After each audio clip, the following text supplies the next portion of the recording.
Puspusan na ang paghahanda ng mga kagawaran at ahensya ng pamahalaan sa pamamahagi ng agarang tulong sa mga lugar na naapektuhan ng bagyong Nika. Yan ang ulat ni Kate Renya.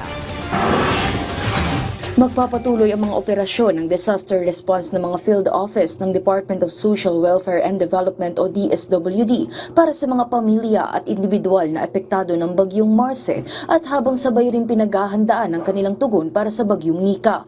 Tinitiyak ni Assistant Secretary Irene Dumlao ng Disaster Response Management Group na tagapagsalita rin ng DSWD ang agarang paghahatid ng ayuda sa lalong madaling panahon, partikular sa mga kababayang apektado sa Ilocos Region, Cagayan Valley at Cordillera Administrative Region. Bilang bahagi ng paghahanda ng DSWD Field Office 3 Central Luzon para sa inaasahang pagdating ng bagyong Nika, aktibong nakipagtulungan ng 70th Infantry Battalion at Headquarters Service Company ng 7th Infantry Division ng Philippine Army sa produksyon ng mga family food packs sa DSWD Hub sa Pampanga. Ang pagtutulungan ng DSWD at Philippine Army ay naglalayong masiguro ang mabilis na produksyon at sapat na supply ng mga relief items para sa mga maaapektuhan ng bagyo sa rehiyon. Nagsimula na ang pagbaba ng 10,000 family food packs sa mga satellite warehouse ng SWAD Aurora at Baler Aurora.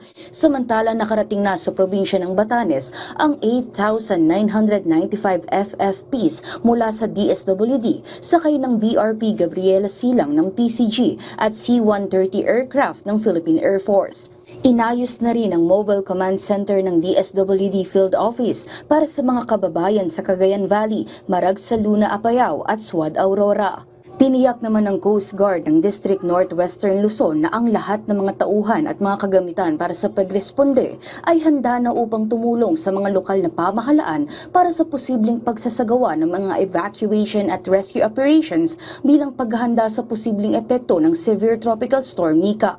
Ang Armed Forces of the Philippines o AFP ay aktibong tumutugon sa mga epekto ng bagyong Marce sa lalawigan ng Cagayan, ang kanilang Marine Battalion Landing Team 10 sa malapit na koordinasyon sa mga lokal na pamahalaan at mga ahensyang nagpapatupad ng batas. Ang MBLT-10 ay nagde-deploy ng mga tauhan at gamit militar upang magbigay ng agarang tulong sa mga apektadong barangay.